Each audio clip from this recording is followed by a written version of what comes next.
Hello दोस्तों, आपका हमारे चैनल पे बहुत बहुत स्वागत है।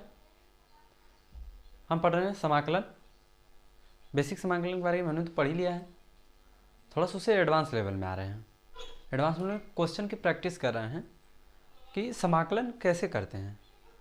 चलिए कुछ क्वेश्चंस ले करके हम थोड़ा सा अपने को परफेक्ट बनाते हैं कि कैसे समाकलन करते हैं।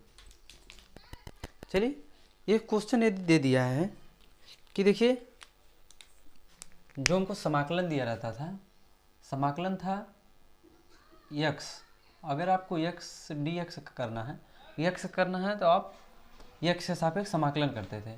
तो इसमें क्या होता था, ये हमारा रूल था, इसमें हमारा रूल था कि एक्स पावर में यन है, तो इसका आप यदि समाकलन करते हैं तो समाकलन क्या होगा, एक्स पावर यन प्लस में 1 अपान में यन प्लस 1 प्लस कांस्टेंट सी। तो इसी तरह इसमें होता है एक्स पावर में 1 प्लस 1 अपान में 1 प्लस 1। ये जब समाकलन चिन्ह हटा देंगे, ठीक, जब समाकलन करेंगे तो समाकलन चिन्ह हटा देंगे तो ये हमारा हो जाएगा एक्स पावर में 2 अपान में 2 प्लस कांस्टेंट सी, ये हो जाता है। लेकिन फलन में देखिए, अगर इस तरह भी दे देता है वाई और डी एक्स, सॉरी यहाँ पर अगर वाई दे देता है एफ एक्स में, अगर एक्स के स्थान पर यदि वाई दे देता है तो आप इसको वाई के सापेक्ष समाकलन करेंगे, ठीक। तो इसका क्या होगा, वही एकदम सेम इसी तरह होगा। इसमें भी जो है कि y प्लस में 1 अपान में 1 प्लस 1 कांस्टेंट हो जाएगा, ये हो जाएगा y पावर में 2 अपान में 2 प्लस कांस्टेंट c। ये इस तरह से हमारा आंसर हो जाता है, ये भी हमारा आंसर हो गया। तो इस तरह हमारा अगर कुछ भी यहाँ पर दे दे, x में जो दिया रहता है टर्म, उसमें यदि आपको दे देता है कि इंटीग्रेशन आप t का कीजिए, तो आप जो है कि इसका t का दे देता है तो आप इसको dt के साथ यहाँ पर जो है कि t के सापेक्ष समाकलन करेंगे। तो ये क्या हो जाएगा हमारा t पावर 1 प्लस 1 अपान में 1 प्लस 1 प्लस कॉन्स्टेंट c, और ये हो जाता है t पावर 2 अपान में 2 प्लस कॉन्स्टेंट c। ये आंसर हो जाता है, ठीक। चलिए अगला वाला एग्जाम्पल ले लेते हैं, अगला वाला क्वेश्चन लेते हैं। ये तो कहने का मतलब है कि अगर x दिया है तो आप उसको x के सापेक्ष समाकलन करेंगे, यदि आपको y दिया है तो y के सापेक्ष समाकलन करेंगे, यदि t दिया है एफ एक्स, जो अगर यदि एफ टी दिया है तो इसको t के सापेक्ष करेंगे। जो भी आपको इसके अंदर दिया रहे, x स्थान पर जो भी दिया है उसके सापेक्ष आपको समाकलन करना है। अगला वाला क्वेश्चन ले लेते हैं।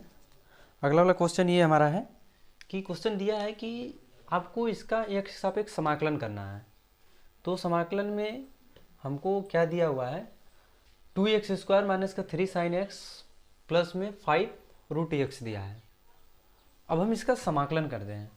तो रूट एक्स का समाकलन हम जानते हैं कि हाफ होता है, तो हमने इसको अलग से सॉल्व कराया था। यहाँ पर इसका समाकलन होता है, हमने बताया था कि अगर यदि रूट एक्स में है तो उसका जो है कि 2/3 एक्स पावर में 3/2 समथिंग होता है। तो चलिए करते हैं, कंफर्म हो जाएगा क्या होगा। तो देखिए यहाँ पर समाकलन जब हम करते हैं तो पहले देखिए सभी टर्म जो है कि माइनस प्लस से जुड़े हुए हैं। इसमें कई फलन हैं, 1 2, मतलब कि इसमें 2 3 फलन हैं जो कि जुड़े हुए हैं। तो हम क्या करते हैं, सबका बारी बारी से समाकलन करते हैं। तो समाकलन करेंगे बारी बारी से तो क्या होगा, 2 सबका पहले एक बार कर लीजिए, ठीक। तो 2x स्क्वायर हो गया और ये dx इसके साथ आ जाएगा। फिर इसके बाद माइनस में इंटीग्रेशन, ये हमारा 3 साइन एक्स का करेंगे, ठीक, साइन एक्स करेंगे तो यहाँ भी हमारा dx इसके साथ आ जाएगा। फिर प्लस में यहाँ इंटीग्रेशन, थोड़ा सा इंटीग्रेशन का साइन बढ़ा दीजिए, ठीक, इंटीग्रेशन 5 रूट एक्स, इसके साथ भी dx हो जाएगा।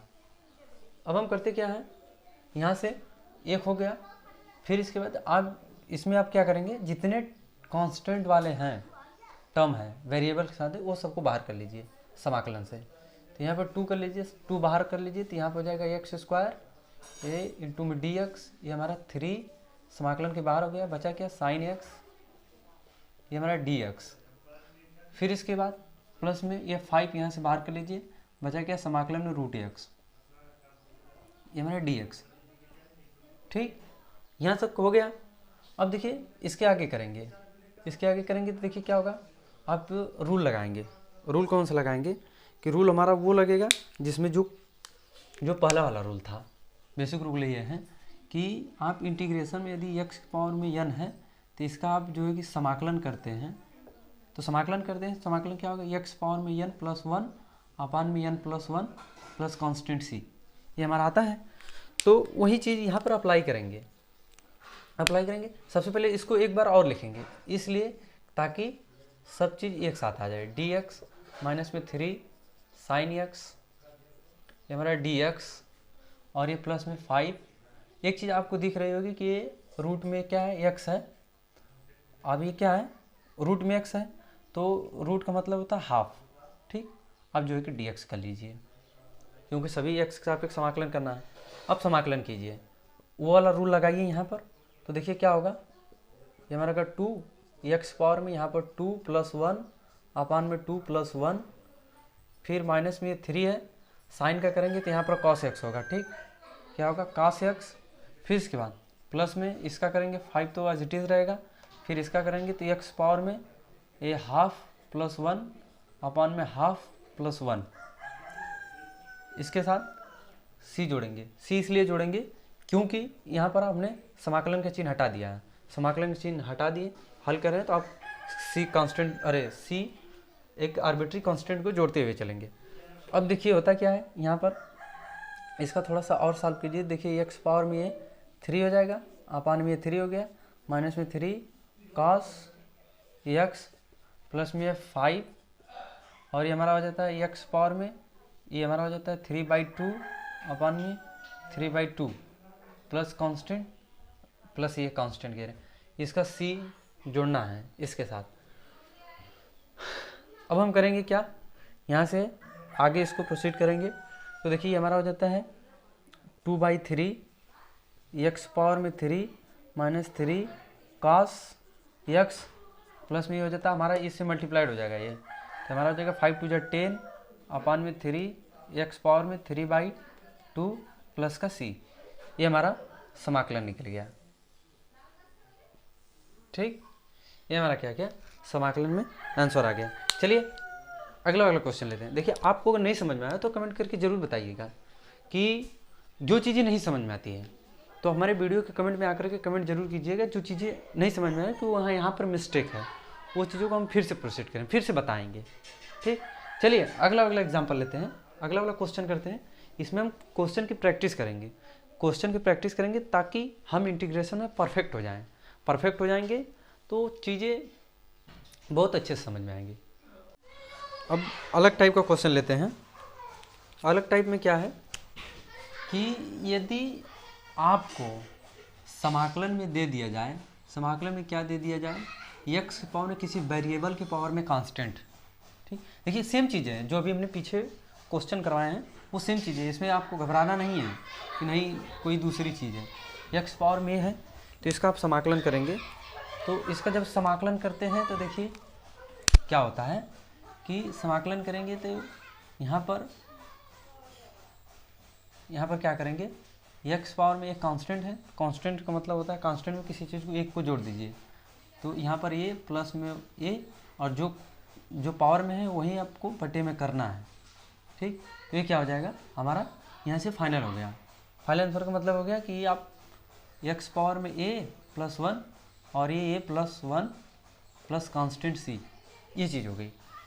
कहने का मतलब है कि आपको देखिए कांस्टेंट दिया है तो कांस्टेंट में ही तो जोड़ना है। जैसे n कोई संख्या दिए रहते थे तो वैसे ही ये भी हमारा एक कांस्टेंट है, शुरुआती के अक्षर हैं, ये वेरिएबल नहीं है, कांस्टेंट है, वेरिएबल के पावर में है। लेकिन यदि आपको दे देता है ये पावर x, वेरिएबल के पावर में x देता है, तो इसका समाकलन आप करते हैं तो ये हमारा क्या होता है, ये पावर x अपान में log a हो जाता है, ये हमारा फार्मूला बन जाता है तब। लेकिन यहाँ पर देखिए वेरिएबल के पावर में है, तो इस चीज़ को आप ध्यान में रखेंगे। ठीक, चलिए यहाँ तक हो गया, इसको भी हम रफ कर देते हैं क्योंकि सेम चीज़ें हैं। अब यहाँ से अगली चीज़ लेते हैं। अगला सवाल, अगला क्वेश्चन ये इससे है कि आपको दिया है x पावर में समाकलन दिया है, तो समाकलन में थोड़ा सा हम हाईलाइट कर लेते हैं, ब्लैक मार्कर से लिखेंगे ना तो अच्छा लगेगा। यहाँ पर दिया समाकलन में एक्स पावर माइनस का 3/4। आपको क्या करना है, इसका एक्स सापेक्ष समाकलन करना है। अब देखिए इसका समाकलन कैसे करते हैं हम। इसका समाकलन ऐसे करते हैं कि एक्स पावर में आप -3/4 प्लस में 1 अपान जो पावर में है वही आपको क्या करना है, अपान में बटे के रूप में लाना है, प्लस कांस्टेंट सी को ऐड कीजिए। तो अब देखिए आप जब इसको सॉल्व करेंगे -3/4 प्लस 1 में, तो ये क्या हमारा आएगा, ये हमारा आएगा 1/4 आएगा, ठीक। लेकिन ये वैल्यू जो है कि पॉजिटिव आएगी, निगेटिव नहीं आएगी, क्योंकि यहाँ से आप 4 1 जा 4 हो गया और उसमें से 3 घटा दिए तो वैल्यू जो कि आपको प्लस में मिलेगी। तो आप 1/4 को यहाँ रखेंगे और रखेंगे तो देखिए क्या होता है, एक्स पावर में ये 1/4 अपान में क्या होता है, ये हमारा 1/4 होता है, ठीक, प्लस कांस्टेंट सी। आप 4 को ऊपर करिए तो ये हमारा क्या हो जाए 4x पावर में 1/4 प्लस ये कांस्टेंट सी, ये अपान में 1 है, इसका कोई मतलब नहीं है, ठीक। तो इस तरह हमारा समाकलन निकल गया। इस तरह हमारा क्या हुआ, समाकलन। 3 क्वेश्चन हमने कर लिया, एक फर्स्ट, ये सेकंड, थर्ड, 3 क्वेश्चन। इसमें हम क्वेश्चन की प्रैक्टिस करते रहेंगे। चलिए इससे थोड़ा सा एडवांस लेवल का क्वेश्चन लेते हैं ताकि आपको और अच्छे से समझ में आ जाए, ठीक। अब देखिए थोड़ा त्रिकोणमिति में आते हैं, त्रिकोणमिति में आते हैं।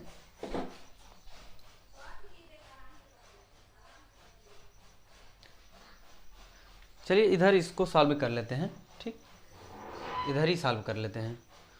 क्वेश्चन दिया है कि आपको दे दिया है, कौन सा क्वेश्चन दिया है, क्वेश्चन कौन सा ले, सारे क्वेश्चन दिए।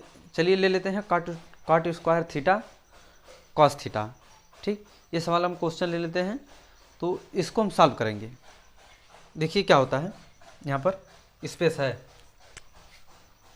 स्पेस है तो लिखेंगे यहाँ पर integration cot square theta upon में क्या है, कॉस थीटा है, ठीक। कॉस थीटा दिया है, अब इसका क्या करना है, समाकलन करना है। क्या करना है, इसका समाकलन करना है। अब करेंगे क्या, हम जानते हैं कि कॉट थीटा किसके बराबर होता है, कॉट थीटा जो होता है वो बराबर होता है कॉस थीटा अपान में साइन थीटा। देखिए स्क्वायर दिया तो स्क्वायर मान के चलेंगे। देखिए क्या होता है, इसको पहले करेंगे तो ये हमारा होता है कॉस स्क्वायर थीटा, इसे हल करेंगे ब्लू मार्कर से। हमारा मन है ब्लू मार्कर से हल करने के लिए, तो यहाँ पे लिखेंगे कॉस स्क्वायर थीटा अपान में साइन स्क्वायर थीटा, इसके अपान में क्या है, कॉस थीटा है, ठीक। अब इसको, अब देखिए क्या होता है कि आप ये कॉस से कॉस कैंसिल कर दीजिए, ठीक।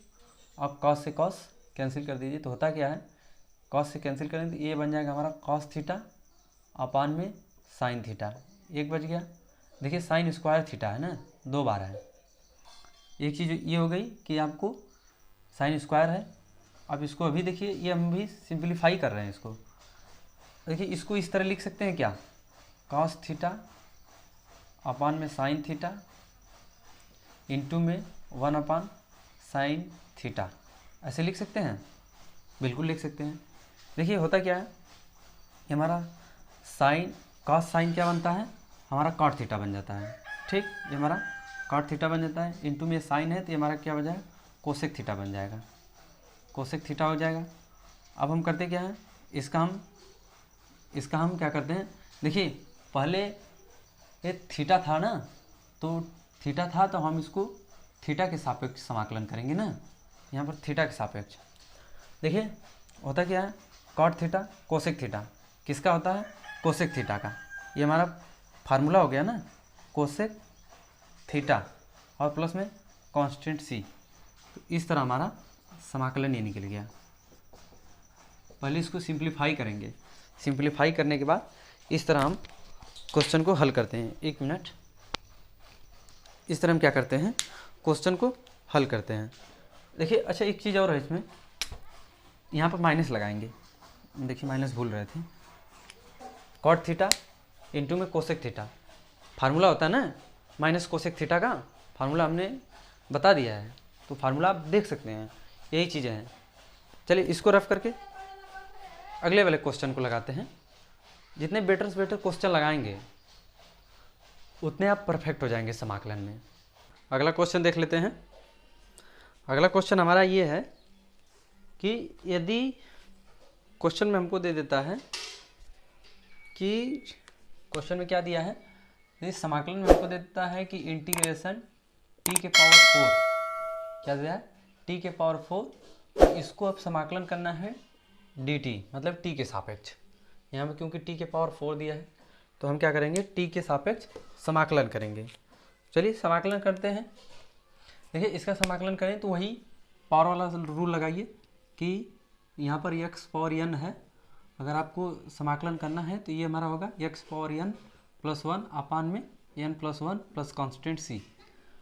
अब ये वाला फार्मूला यहाँ पर लगाएंगे तो ये हमारा होगा t प्लस 4 प्लस 1 अपान में 4 प्लस 1 प्लस कॉन्स्टेंट c। ये हमारा हो जाएगा t पावर 5 अपान में 5 प्लस c कॉन्स्टेंट c। तो ये हमारा हो जाता है फाइनल आंसर। छोटे छोटे क्वेश्चन हैं, आपको एकदम बहुत प्यार से करना है, एकदम अच्छे से करना है, इसमें कोई मिस्टेक नहीं होनी चाहिए। अब हम दूसरा ले लेते हैं। दूसरा क्वेश्चन ये है, थोड़ा सा दूसरा वाला देख लेते हैं कि दूसरा कौन सा है। यहाँ दिया है कि यहाँ दिया है x पावर 6, वही इसी तरह जैसे ये लगा है वो सेम उसी तरह लगेगा। देखिए क्या दिया है, x पावर में 6। अब अगर x दिया है, अगर अंदर में x दिया है तो इसको x के सापेक्ष समाकलन करेंगे। ठीक, तो समाकलन कीजिए, वही वाला रूल, सेम इसी रूल से होगा। यहाँ पे लिखिए x, एक मिनट,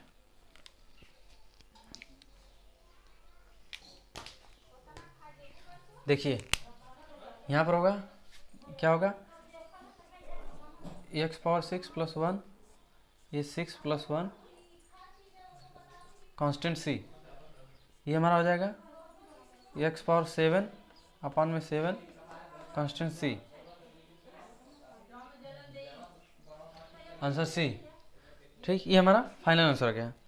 अब हम इसके आगे नेक्स्ट क्वेश्चन ले लेते हैं। देखिए आपको छोटे छोटे क्वेश्चन करना है, क्योंकि छोटे छोटे क्वेश्चन से आपको हैबिट हो जाएगी बड़े क्वेश्चन करने का, क्योंकि छोटे क्वेश्चन आप किए रहेंगे तो परफेक्टली आप पूरी तरह से परफेक्ट हो जाएंगे। तो अगला क्वेश्चन ये है कि थोड़ा सा हम लॉन्ग क्वेश्चन लेते हैं। लॉन्ग क्वेश्चन में क्या है कि क्वेश्चन हमको दिया है, एक मिनट, क्वेश्चन क्या है, क्वेश्चन हमारा ये है कि दिया है इंटीग्रेशन 1 माइनस साइन अपान एक्स अपान में 1 माइनस का साइन एक्स अपान में कॉस स्क्वायर एक्स, इस तरह फलन दिया और हमको एक्स सापेक्ष समाकलन करना है। क्या दिया है क्वेश्चन में, हमको दिया है कि 1 माइनस का साइन एक्स अपान में कॉस स्क्वायर एक्स है, तो इसको हमको समाकलन करना है। चलिए देखिए, ये हमारा समाकलन जब दिया है, इसका हम समाकलन कैसे करते हैं। देखिए सबसे पहले आप इसको क्या करें, सिंप्लीफाई कीजिए। सिंप्लीफाई करेंगे तो देखिए आप इसको इस तरह से बना सकते हैं क्या, ये देखिए यहाँ पर है तो इसको आप कीजिए कॉस स्क्वायर एक्स, ये क्या हो जाएगा हमारा कॉस स्क्वायर एक्स हो जाएगा। फिर इसके बाद यहाँ से माइनस का चिन्ह लगाएंगे, इसको अलग कर लीजिए, यहाँ से हो जाएगा साइन एक्स अपान में कॉस स्क्वायर एक्स। ये दोनों के अपान में है ना, देखिए ये इसके अपान में भी है, इसके अपान में भी, तो हम क्या कर लिए, अलग अलग कर लिए। अब अलग अलग कर लिए तो यहाँ से अब क्या करना है, एक ये हुआ, अब इसको करेंगे एक बार, इसको और इसको सिंप्लीफाई कर लेते हैं। अब हम करते क्या है, यहाँ पर कॉस स्क्वायर एक्स हो गया, फिर माइनस में इंटीग्रेशन, देखिए ये साइन एक बार कॉस स्क्वायर कीजिए, एक बार इसको अलग अलग कर लेते हैं। क्या करते हैं, एक बार साइन अपान एक्स में कॉस कर लेते हैं, एक बार जो है कि 1 अपान में यहाँ कॉस एक्स कर लेते हैं। ठीक, 2 बार कर लेते हैं, इसको अलग कर लें तो कोई दिक्कत थोड़ी है। साइन इंटू 1 करेंगे तो ये साइन एक्स होगा, और कॉस से कॉस करेंगे तो हमको क्या मिलेगा, क्या मिल जाएगा, यहाँ पर हमको कॉस स्क्वायर एक्स मिलेगा पुराने फॉर्मेट में। ठीक, अब देखिए आगे क्या होता है, यहाँ पर आगे जब हम इसका करते हैं तो कुछ चीज़ें आपको देखने को मिलेंगी इसमें। ये एक चीज़ है कि इसमें देखिए समाकलन चिन्ह हमने समाकलन नहीं लगाए जिसके सापेक्ष करना था, तो अब यहाँ पर लगा लीजिएगा, ठीक, बाहर लगा लीजिएगा। ये मिस्टेक यहाँ पर dx कर लेते हैं, यहाँ पर भी dx आप कर लीजिएगा। इसी तरह यहाँ भी करना है, इसी तरह यहाँ भी करना है। अब देखिए एक चीज़ आपको दिखता होगा क्या, ये 1 का cos स्क्वायर एक्स हो जाता है, ठीक, और ये हमारा हो जाता है इंटू में dx, और ये इंटीग्रेशन में साइन अपन cos क्या होता है, tan x हो जाता है, और ये ऊपर जाके क्या हो गया, cos का ऊपर जाएगा तो sec हो जाएगा, ठीक, sec x हो गया। अब देखिए dx हो गया। अब करते क्या है यहाँ पर, अब अगर cos को ऊपर ले जाते हैं, जिस तरह इसको ले गए, अगर उस तरह ऊपर ले जाएंगे, ये क्या मिल जाएगा, sec स्क्वायर एक्स हो जाएगा, ठीक, sec स्क्वायर एक्स dx, और ये माइनस का चिन्ह बीच में था ना, माइनस का चिन्ह, फिर इसके बाद इंटीग्रेशन, ये हमारा हो जाएगा tan x इंटू में sec x, फिर ये dx। अब समाकलन करेंगे, देखिए sec स्क्वायर क्या होता है, sec स्क्वायर एक्स का tan x ही होता है, ठीक, हमारा tan x, इसके बाद माइनस, फिर देखिए sec x tan x का फार्मूला क्या होता है, sec x, यहाँ पे हम लिखेंगे sec x प्लस इसके साथ कांस्टेंट c, इस तरह हम करते हुए चलेंगे। तो ये हमारा क्या मिल गया, समाकलन मिल गया, और इस तरह था। देखिए नहीं समझ में आया तो कमेंट कीजिएगा। यहाँ पर ये है कि 1 माइनस का साइन एक्स अपान में cos स्क्वायर एक्स दिया है, तो इसका हम समाकलन करते हैं।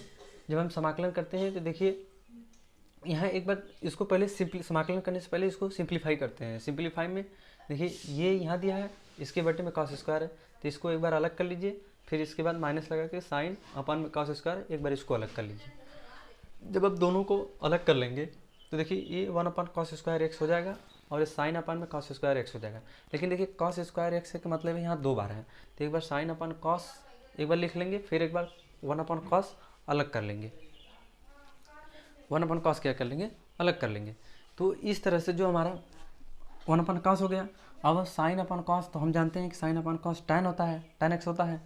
फिर इसके बाद यहाँ पर देखिए ये जो हमारा दिया है 1 अपान cos, ये ऊपर जाकर क्या होता है, sec x होता है। हाई स्कूल में आप लोग पढ़े होंगे, तो ये ऊपर जाकर sec x होता है, तो tan x sec x या sec x tan x बात आएगा फार्मूला की। ये अब देखिए फार्मूला हो गया, तो ये क्या हो जाएगा हमारा tan x sec x का फार्मूला होता है sec x ही होता है। तो इस तरह से हमने यहाँ पर sec x लिखा, और देखिए ये cos स्क्वायर जब ऊपर जाएगा तो sec स्क्वायर होगा, तो यहाँ पे sec स्क्वायर होगा, और sec स्क्वायर फार्मूला क्या होता है, tan x होता है, ठीक। समाकलन मतलब फार्मूला जो उसके अंदर दिए समाकलन में sec स्क्वायर का समाकलन करते हैं तो क्या होता है, tan x होता है, और ये माइनस का चिन्ह तो है ही है, तो इसलिए इसके साथ कॉन्स्टेंट ही यहाँ पर जोड़ के चलेंगे। तो इस तरह से हमारा ये फाइनल रिजल्ट मिल गया। तो मुझे उम्मीद है कि आपको समझ में आएगा। चलिए अगला वाला क्वेश्चन ये दिया है कि यदि इसको हम इधर से ऐसे कर लेते हैं ताकि ये लगे कि नहीं इधर ये अलग सॉल्व किया गया है। अगला सवाल ये दिया गया है कि इंटीग्रेशन करना है कोसेक एक्स, इंटू में दिया है कोसेक एक्स, और इधर दिया है प्लस या माइनस दिया है, देख लेते हैं क्या दिया है, प्लस का कॉट एक्स दिया है, प्लस का कॉट एक्स। अब इसका क्या करना है, हमको एक सापेक्ष समाकलन करना है। अब देखिए समाकलन इसका कैसे करते हैं, क्वेश्चन आप ध्यान दीजिए, इसका समाकलन होता कैसे है। आप क्या करेंगे, इसका एक बार अंदर इसमें मल्टीप्लाइड कराएंगे, एक बार इसमें कराएंगे, तो चलिए कराइए। इससे आप कराएंगे तो क्या होगा, कोसेक स्क्वायर एक्स होगा, फिर इसके बाद प्लस लगा करके एक बार इससे करेंगे तो क्या होगा, कोसेक एक्स इंटू में कॉट एक्स होगा कि नहीं होगा, इतना हो गया। अब देखिए यहाँ से आप एक सापेक्ष समाकलन करें तो वो आपको दर्शाना जरूरी है, क्योंकि आप एक सापेक्ष समाकलन करें। अब देखिए आपको इसमें 2 फलन मिल गए, कौन कौन से, एक ये और एक ये। अब क्या करेंगे, दोनों का समाकलन दोनों के पास ले जाएंगे, तो हमारा हो जाएगा कोसेक स्क्वायर एक्स, और ये डी एक्स इसके पास आ जाएगा, ठीक। और प्लस में ये इंटीग्रेशन एक बार इसमें लगेगा, तो ये हो जाएगा कोसेक एक्स, क्या हो जाएगा कोसेक एक्स इंटू में कॉट एक्स प्लस में ये डी एक्स। यहाँ से हम जब करते हैं कोसेक स्क्वायर एक्स प्लस में कोसेक इंटू कॉट एक्स करते हैं, तो इसका समाकलन देखिए क्या होगा, कोसेक स्क्वायर एक्स का हमको पता है कि यदि हम कोसेक स्क्वायर एक्स का समाकलन करते हैं तो ये हमारा हो जाएगा माइनस का कॉट एक्स, ठीक। फिर इसके बाद कोसेक इंटू कॉट एक्स का होता है क्या, कोसेक इंटू कॉट एक्स का समाकलन होता क्या है, ये हमारा होता है माइनस का कोसेक एक्स। ठीक, कोसेक एक्स करते हैं तो देखिए ये हमारा होता है माइनस का कॉट एक्स, और ये प्लस में ये करेंगे कोसेक इंटू कॉट क्या करेंगे तो माइनस में कोसेक एक्स। ठीक, अब इसका ध्यान में रखेंगे क्योंकि क्या हो जाएगा, माइनस में है कोसेक एक्स, अब यहाँ प्लस माइनस माइनस करेंगे तो ये क्या हो जाएगा हमारा कॉट एक्स, यहाँ पे लिखेंगे माइनस में कोसेक एक्स, कोसेक एक्स। ठीक, आप चाहे तो माइनस कॉमन कर लीजिए, ये इसके साथ कांस्टेंट सी आप ऐड करते चलिए, क्योंकि जहाँ समाकलन का चिन्ह हटेगा वहाँ से आप कांस्टेंट सी जोड़ते हुए चलेंगे। ठीक, तो देखिए हमारा जो है कि यहाँ से हमको फाइनल आंसर मिल जाता है। फाइनल आंसर जब मिल गया तो हम जानते हैं कि देखिए हमको ये हमारा पूरा फाइनल आंसर है। ठीक, अब देखिए अगला क्वेश्चन हमको ये दिया है कि अगला क्वेश्चन क्या दिया हुआ है, थोड़ा सा अच्छा क्वेश्चन लेते हैं, हर एक ही चीज़ जो है कि बार बार नहीं लगाने की इच्छा करता है। तो देखिए होता क्या है इसमें, आप अब थोड़ा सा अलग अलग ले लेते हैं, या इतना आपको समझ में आया। अब ये देखिए ये इसमें नहीं है, इस चीज़ को पहले हम रफ कर देते हैं। ठीक, ये हम फार्मूला में बताए थे कि फार्मूले में दिया रहता है, इस चीज़ को हम नहीं बता रहे हैं, केवल जो है कि ये हमारा आंसर हुआ। ठीक, आंसर ये है, आप इस चीज़ को ध्यान में रखेंगे। तो इस तरह से हम समाकलन करते हैं। इसमें अलग क्वेश्चन है, अलग क्वेश्चन ये है कि इंटीग्रेशन आपको दिया है, क्या दिया है, समाकलन दिया है। समाकलन किसका दिया है, 2 पावर में x है, और आपको क्या करना है, x सापेक्ष इसका समाकलन ज्ञात करना है। देखिए ध्यान दीजिए, यदि हमको इंटीग्रेशन में यदि e की पावर x दे दिया था, अगर दिया रहता था इसका हम समाकलन करते थे तो ये तो एज इट इज़ रहता था। यदि हमको समाकलन में e पावर माइनस एक्स दिया रहता था तो वो क्या होता था, माइनस e पावर x होता था। ठीक, लेकिन यदि हमको समाकलन में e पावर x दिया रहता था तो हम इसका समाकलन कैसे करते हैं, देखिए यहाँ पर dx लिखिए, क्योंकि x सापेक्ष समाकलन लगाना बहुत ज़रूरी है। ये क्या होता था, ये a पावर x ही होता था और ये log a होता था। ठीक, बेसी इस तरह होता था। तो देखिए ये इसी फॉर्मेट में है, ये पावर x अपान में log a, ये इसी फॉर्मेट में है। अगर e पावर x रहता, अगर यहाँ पर e रहता तो उसका वही समाकलन होता, जो उस फंक्शन में जो अंदर इंटीग्रैंड में दिया रहता है वही होता, लेकिन यहाँ पर a पावर x है तो इसका क्या होगा, a पावर x log अपान में log a बेसी हो जाएगा। उसी तरह इसका समाकलन करेंगे तो इसका देखिए ये हमारा क्या हो जाएगा, यहाँ पर समाकलन नहीं करेंगे आप, इसका डायरेक्ट करेंगे तो यहाँ 2 पावर x होगा अपान में log 2 बेसी हो जाएगा, प्लस इसके साथ कांस्टेंट सी हो जाएगा। इसी तरह अगर अगला दिया रहता इंटीग्रेशन 3 के पावर x दिया रहता और कह देता कि x सापेक्ष समाकलन कीजिए, तो इसको भी उसी तरह करते हैं जिस तरह इसका करते हैं। क्या करते हैं, 3 पावर x अपान में log 3। ठीक, जो यहाँ पर दिया रहेगा कांस्टेंट उसको यहाँ पर कर देंगे और बेसी लगा देंगे, प्लस कांस्टेंट सी इसका ऐड कर देंगे। इस तरह से ये दिमाग में रखेंगे, आप इसको भूलेंगे नहीं। अगला सवाल ये है कि इसी रूप में इसी सूत्र का प्रयोग करते हुए एक चीज़ और हम बता रहे हैं कि यदि आपको इंटीग्रेशन इस तरह के दे देता है कि b x पावर में x प्लस a अगर दे दिया तो इसका आप समाकलन करेंगे तो क्या होगा, इसका आप समाकलन करेंगे तो देखिए इसका समाकलन इस तरह से होता है।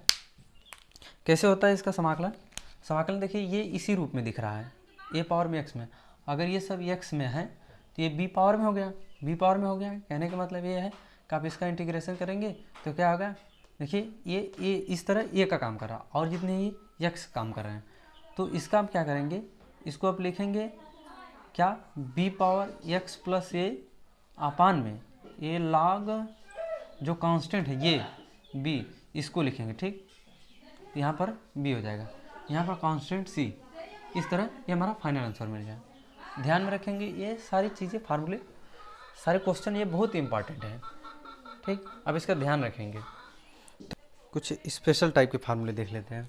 स्पेशल में क्या है कि स्पेशल में ये है क्या है, देखिए अगर इंटीग्रेशन आपको दे देता है या दे देता है z के पावर में क्या देता है, -1/4। ठीक, 4 देता और कहता है इसको अगर अंदर z दिया है क्या दिया है, अंदर जेड दिया है, तो आप जो जिसके सापेक्ष करेंगे वो डी जेड के सापेक्ष करेंगे। ध्यान दीजिए, देखिए अंदर आपको जेड दिया है तो आप डी जेड के सापेक्ष समाकलन करेंगे। समाकलन करिए, देखिए होता क्या है, यहाँ पर यक्स दिया रहता था, यक्स सापेक्ष समाकलन करते थे। यहाँ पर टी दिया रहता था तो यहाँ पर टी के सापेक्ष समाकलन करते थे। अब यहाँ पर जेड दिया है तो आप जेड के सापेक्ष समाकलन करेंगे। ये चीज़ दिमाग में रखिए कि जो जिसके सापेक्ष दिया है, मतलब अगर समाकलन के अंदर अगर x के स्थान पे fx है ना, अगर x के स्थान पे अगर z दिया है तो आप उसको z के सापेक्ष समाकलन करेंगे। अगर t दिया है तो उसको t के सापेक्ष करेंगे। यदि आपको y दिया, मिस्टेक अगर बाय द वे हमने अगर y भी लगा दिया हो तो आप उसको d, अगर y यहाँ पर दे दिया है तो इसको यहाँ पर dy, बाहर आप क्या करेंगे dy लिखेंगे, क्योंकि वो dy के सापेक्ष y के सापेक्ष समाकलन किया गया। ये प्रदर्शित करता है कि किसके सापेक्ष आप समाकलन कर रहे हैं। अगर ये है अंदर में जेड है तो बाहर आप जेड के सापेक्ष समाकलन करेंगे। ये चीज़ दिमाग में रहनी चाहिए। बात समझ में आई? कहने का मतलब ये है कि जो भी फलन आपको अंदर दिया रहेगा वही फलन उसी के सापेक्ष आपको क्या करना है, समाकलन करना है। तो जिसके सापेक्ष समाकलन करेंगे वो यहाँ लिखेंगे। ठीक, हमने इस तरह के कई फलन ले लिए, डी ले लिए, वाई ले लिए, जेड। अगर कहीं मिस्टेक हमने यहाँ पर यक्स लिया होगा तो आप ध्यान रखेंगे इस चीज़ का। तो चलिए इसका समाकलन देखिए कैसे होता है। इसका समाकलन इस तरह होता है कि आपको जेड दिया है तो हम जानते हैं कि किसी भी वेरिएबल के पावर में एन दिया रहता था, उसका हम समाकलन करते थे तो लिखते थे एक्स पावर में एन प्लस 1 अपान में एन प्लस 1। ये फार्मूला तो आपको पूरी तरह से दिमाग में आना ही चाहिए।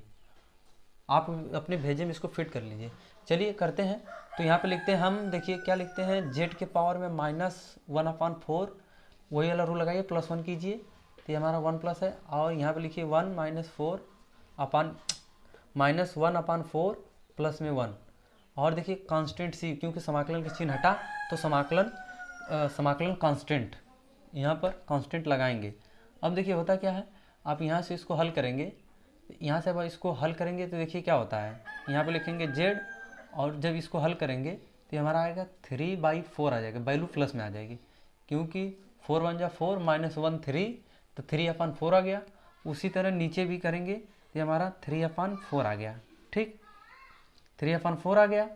अब देखिए होता क्या है, यहाँ से एक कांस्टेंट सी को आप लगाते हुए चलेंगे। अब क्या करते हैं, z/3/4 अपान में, देखिए ये हमारा 4 जो है जो नीचे है ऊपर चला जाएगा तो यहाँ पर आ जाएगा 4, ठीक, अपान में 3 और यहाँ पर कांस्टेंट c इस तरह लगा देंगे। थोड़ा सा इसको अच्छे से लिख दें, अच्छा से नहीं लग रहा है ना। तो कहने का मतलब ये है कि 4/3, ठीक, और ये हमारा हो जाएगा z पावर में 3/4 प्लस में कांस्टेंट c। इस तरह ये हमारा समाकलन का फाइनल आंसर आ गया। यहाँ पर यदि इंटीग्रेशन में ध्यान दीजिए, अगर आपको z दिया है तो आप इसको z के सापेक्ष समाकलन करेंगे। यदि इंटीग्रेशन में t दिया है तो आप इसको t के सापेक्ष समाकलन करेंगे। अगर इंटीग्रेशन में y दिया है तो आप इसको y के सापेक्ष समाकलन करेंगे। यदि इंटीग्रेशन में x दिया है अंदर तो आप इसको x सापेक्ष समाकलन करेंगे। यदि आपको v दिया है समाकलन के अंदर तो आप क्या करेंगे, इसको dv के मतलब v के सापेक्ष समाकलन करेंगे। कुछ भी अंदर आपको दे के रखेगा, आपको बाहर उसके सापेक्ष आपको समाकलन करना है। ये चीज़ आपको ध्यान रहनी चाहिए। ठीक, कहने का मतलब ये है, कुछ भी आपको अंदर फलन दिया है तो आप बाहर उसी के सापेक्ष समाकलन करें। ये नहीं कि किसी थर्ड पर्सन या किसी अदर के सापेक्ष समाकलन कर दें। बात समझ में? तो मुझे उम्मीद है कि आपको इतना समझ में आया होगा। आप इससे एडवांस लेवल में थोड़ा सा अगले वाले में देखेंगे, अगले वाले वीडियो में हम देखेंगे। तो इस वीडियो को हम यहीं पर एंड करते हैं। यदि हमारा वीडियो आपको अच्छा लगता है तो प्लीज़ हमारे चैनल को सब्सक्राइब जरूर कीजिएगा, साथ में लाइक भी कीजिएगा। अगर वीडियो में कोई भी कमेंट या हमारे क्वेश्चन में कुछ भी गलती हो तो आप हमारे कमेंट बॉक्स में बिल्कुल कमेंट बेझिझक आप बिना हेजिटेशन के आप कमेंट कर सकते हैं।